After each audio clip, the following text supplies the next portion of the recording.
যেদিন আমি বাসায় ঢেঁড়সের এই রেসিপিটা তৈরি করি ওই দিন আর অন্য কোনো তরকারি কেউ নিতেই চায় না। এই গরমে মাছ মাংস খেতে যারা একদমই পছন্দ করে না তাদের জন্য এই রেসিপিটা একদম পারফেক্ট হবে। ঢেঁড়স যারা পছন্দ করেন তারা অবশ্যই একদিন এই রেসিপিটা ট্রাই করবেন, আশা করছি অনেক বেশি ভালো লাগে। সো হ্যালো এভরিওয়ান, আসসালামু আলাইকুম, welcome to my page Trishna's daily blog. সরিষা ঢেঁড়স রান্না করার মূল উপাদানই হচ্ছে সরিষা এবং ঢেঁড়স। এই দুইটার কারণে এই তরকারির টেস্টটা অনেক বেশি বেড়ে যায়। তো সবার প্রথমে আমি সরিষাগুলো পাটায় পিষে মিহি করে নিয়েছি, এবার একটা বাটির মধ্যে তুলে নিয়েছি। তারপর পেঁয়াজ কুচি করেছিলাম সেটাও বেটে নিয়েছি। পাটায় পিষে যে কোনো রান্না করলে রান্নার টেস্টটা অনেক বেশি দ্বিগুণ হয়ে যায়, এজন্য আমি এভাবেই করার চেষ্টা করি। সময় থাকলে পাটায় পিষেই রান্না করি, নয়তো মিক্সিতেও করে নিই। তো আপনাদের যেভাবে সুবিধা হয় ওইভাবেই করে নেবেন, তাতে কোনো সমস্যা নেই। এবার আমি ঢেঁড়সগুলো একটু কেটে নিয়েছি। ঢেঁড়সগুলো একটু বেশি বড় বড় ছিল, এই জন্য আমি মাঝখানে কেটে নিয়েছি। সবজির মধ্যে ঢেঁড়সের সবজিটা আমার অনেক বেশি ভালো লাগে। ঢেঁড়সের যে কোনো টাইপের তরকারি, ভাজি, ভর্তা আমার অনেক বেশি পছন্দের। আর এই সরিষা ঢেঁড়স হলে তো আর কোনো কথাই হবে না, ওই দিন ভাত একটু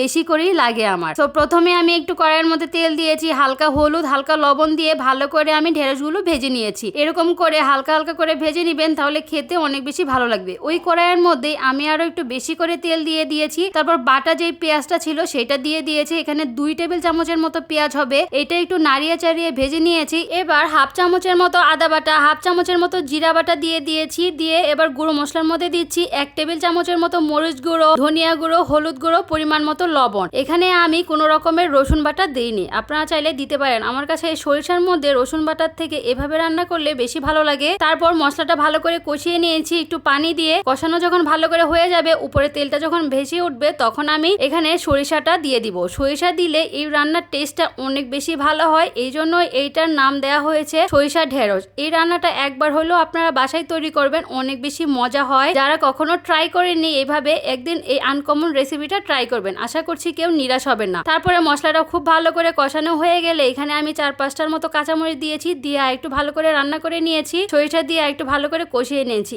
এবার ভাজা ঢেঁড়সগুলো দিয়ে দিয়েছি, দিয়ে ভালো করে একটু নাড়িয়ে চাড়িয়ে কষিয়ে নিব। ঢাকনা দিয়ে ঢেকে আর একটু 2 মিনিটের মতো রান্না করেছি। ঢেঁড়স দিয়ে খুব ভালো করে কষাতে হবে, তাহলে ঢেঁড়সের ভিতরে এই মশলাগুলো যায়, খেতে বেশ ভালো লাগে। এবার ভালো করে কষানো হয়ে গেলে উপরে যখন তেলটা ভেসে উঠবে, তখন আমি এখানে পরিমাণ মতো পানি দিয়ে দিচ্ছি। খুব বেশি পানি দেওয়া যাবে না, কারণ এটা যেহেতু মাখা মাখা থাকবে, এজন্য বেশি একটা পানি দেইনি। জাস্ট হালকা একটু মাখা দিয়ে পানি দিয়েছি যেন এটা সেদ্ধ হয়ে যায়। আর ঢেঁড়স তো খুব তাড়াতাড়ি রান্না হয়ে যায়, এজন্য লেটও হয়নি রান্না করতে। খুব সহজে অল্প টাইমের মধ্যে এই মজার রেসিপিটা অবশ্যই একদিন আপনারা ট্রাই করবেন। দেখুন আমার রান্নাটা একদম পারফেক্টলি রেডি হয়ে গিয়েছে। যখন এই ঝোলটা টেনে যাবে, তেলটা যখন উপরে উঠে আসবে, মাখা মাখা হয়ে যাবে, তখনই পারফেক্টলি রেডি হয়ে গিয়েছে। এই গরম ভাতের সঙ্গে এই রেসিপিটা অনেক বেশি মজা লাগে আমার কাছে। ঢেঁড়স যাদের কাছে ভালো লাগে অবশ্যই এই রেসিপিটা তাদের কাছে অনেক বেশি ভালো লাগে। তো আমিও এইভাবে রান্না করে নিয়েছিলাম, এই জন্য আপনাদের সঙ্গে এই রেসিপিটা শেয়ার করছি। কেমন হলো অবশ্যই কমেন্ট করে জানাবেন। আমাদের বাসা সবাই তো অনেক বেশি পছন্দ করেছিল। তো আজকের মতো এই পর্যন্তই। আল্লাহ হাফেজ, সবাই ভালো থাকবেন।